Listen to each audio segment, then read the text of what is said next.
This is Radio Nepal. I'm Kaushal Ghimide with the news. The headlines first. House of Representatives concludes deliberations on budget for next fiscal year. Finance Minister to answer lawmakers' queries today. Prime Minister Pushpakamal Dahal Prachanda says university education should focus on research and innovation. Nepal and World Bank launched 36.26 billion rupees project aimed at connectivity and trade, and at least 28 people killed as heavy rain and thunderstorms hit several parts of Pakistan's Khyber Pakhtunkhwa and Punjab provinces. Now the news in detail. Deliberations on the government's budget for the coming fiscal year in the House of Representatives concluded yesterday. Speaker Devraj Khimire has said today Finance Minister Dr. Prakash Sharan Mahat is scheduled to address the queries raised by the lawmakers in the House meeting yesterday. Earlier, taking part in a general deliberation on the budget, lawmakers put forth their mixed views. The lawmakers suggested the government seek a long-term solution to revitalize the country's economy and discourage the distribution-oriented programs in the budget. Lawmaker Gagan Kumar Thapa drew the attention of the government to pay attention to effective implementation of the budget. The lawmaker called for making the programs incorporated in the budget result-oriented and for their effective implementation. However, lawmaker and former Finance Minister Vishnu Prasad Paudel claimed that the budget failed to accept the reality of economic slowdown and to fall in line with the government's policies and programs. He added that the budget did not recognize the existing economic issues, assessed its challenges and opportunities, and present possible ways for the solutions. Likewise, lawmaker Pradeep Paudel questioned Finance Minister Dr. Prakash Sharan Mahat that how he would incorporate the matters raised in the Parliament in the budget. Lawmaker Ganga Karki commented that the budget was capable of addressing the country's existing situation and its principles, priorities and policies were appropriate. Prime Minister Pushpakamal Dahal Prachanda has said university education should focus on research and innovation. Addressing the 28th convocation ceremony of the Kathmandu University at Thulikhel of Kavre Palanchok yesterday, Prime Minister Dahal said it was high time all universities and higher educational institutions changed their style of teaching learning. Prime Minister Dahal informed that government had decided to conduct research via universities, which would give opportunity to the university teachers to contribute to the state. He commended the Kathmandu University for preventing brain drain of students, stopping the Nepali currency from going out, and providing education at par on international standard. According to the Prime Minister, the government has paid a special attention towards the prospects of making Nepal an education hub for higher studies, especially in engineering, medical studies, information and technology, and environment science. The government of Nepal, in collaboration with the World Bank, has launched a major project called Accelerating Nepal's Regional Transport and Trade Connectivity Access, valued at $275 million, which is equivalent to 36.26 billion rupees. The initiative aims to enhance trade and connectivity by reducing cost and transit time along selected corridors in the country. Minister for Physical Infrastructure and Transport Prakash Jwala and World Bank Vice President for South Asia Martin Racer officially inaugurated the project on Sunday.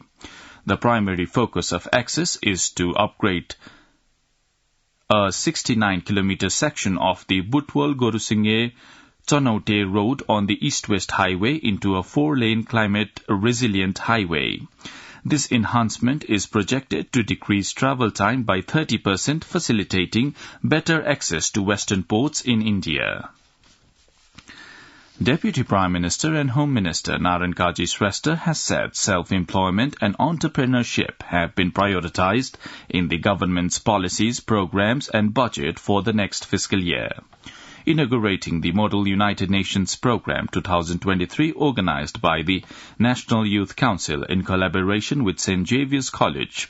The Deputy Prime Minister said self-employment and entrepreneurship would be focused through Nepal's potentials in agriculture, water resources, hydropower, medical herbs and tourism.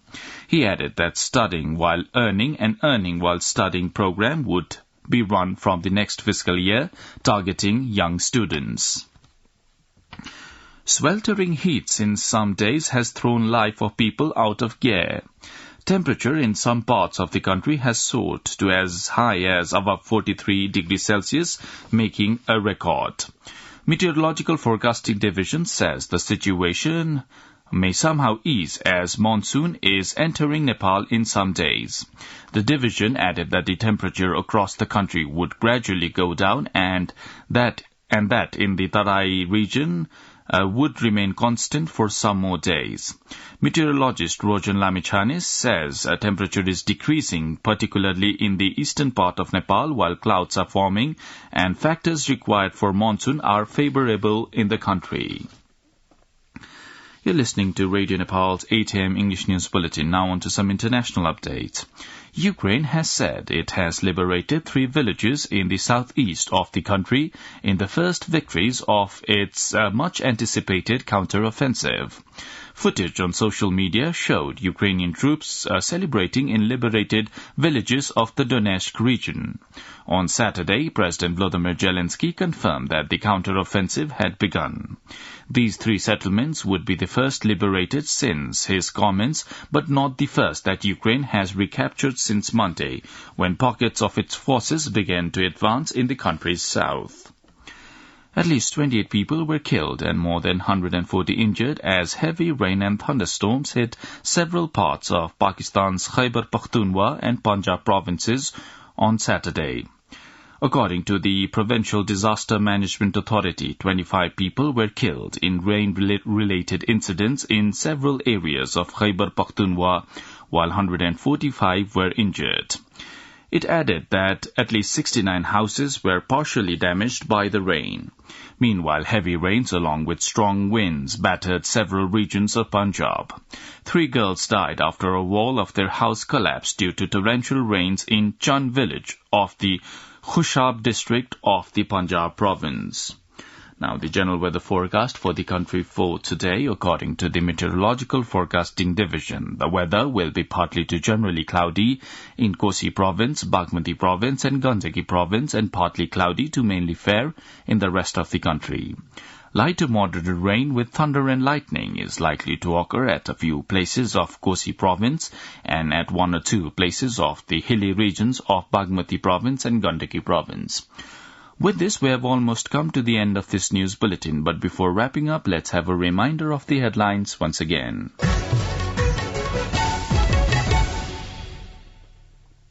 House of Representatives concludes deliberations on budget for next fiscal year, Finance Minister to answer lawmakers' queries today.